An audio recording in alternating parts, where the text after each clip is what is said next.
We're on to our second piece, and you apply it just like the first one. Have a little excess at top and line up your seams.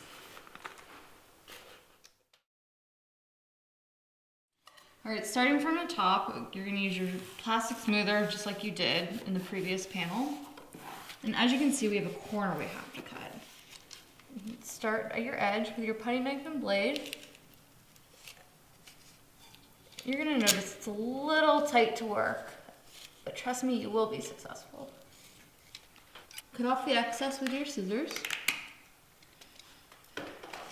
And now you're going to work on the side of the wall. And you're going to slowly work your way up to the corner.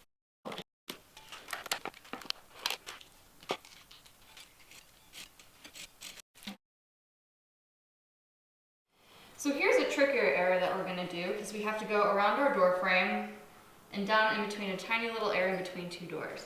So we've cut our paper into a T, and we have about a 3-inch seam allowance all the way around to make it more manageable.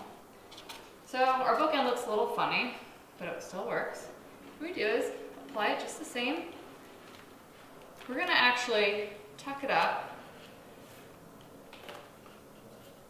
so that the bottom hits the top of the door frame, because you don't see the door frame.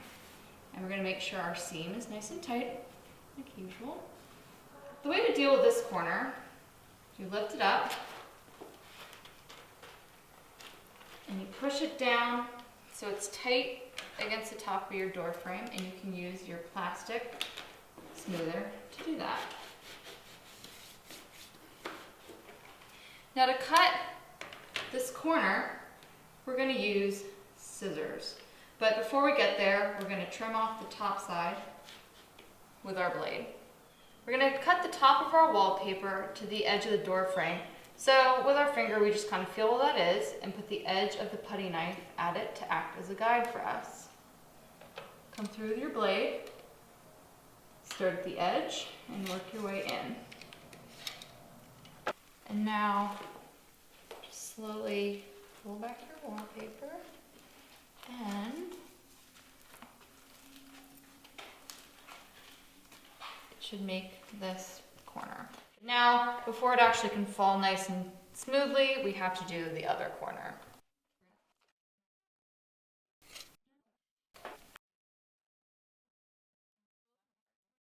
And there you go. You have nice, clean corners. We're working our way down in between our two doorways, and we're using the plastic smoother to push the wallpaper into the trim. As you can see, there's a little bump out here, and this is a light switch. So before we put this wallpaper over, we took a quick measurement, and it was 3 inches, 1.5 inches to the center line. So this little bump will act as a guide for us to cut out a hole. Just use your scissors. Just start. Not too big, because you can always cut more. You just want it so it pokes through to allow yourself to continue smoothing the wallpaper, and then you can come back and cut out enough to show the actual electrical fixture. We've lost our daylight and we have our light on now. So the way to cut out your hole is, first you can make marks right on your screw points here, because you know that is going to be covered by your cover plate. We also advise turning off your electrical for the room if you'd like. And you can always check the status of your cuts by taking your cover plate and putting it over to see that you haven't cut too much. We're going to keep going with our scissors and cutting out our opening.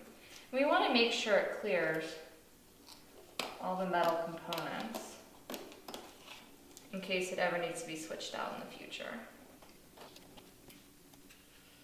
And there you go. It's nice and covered, and if you're feeling extra creative, you can cover your switch plate with wallpaper too.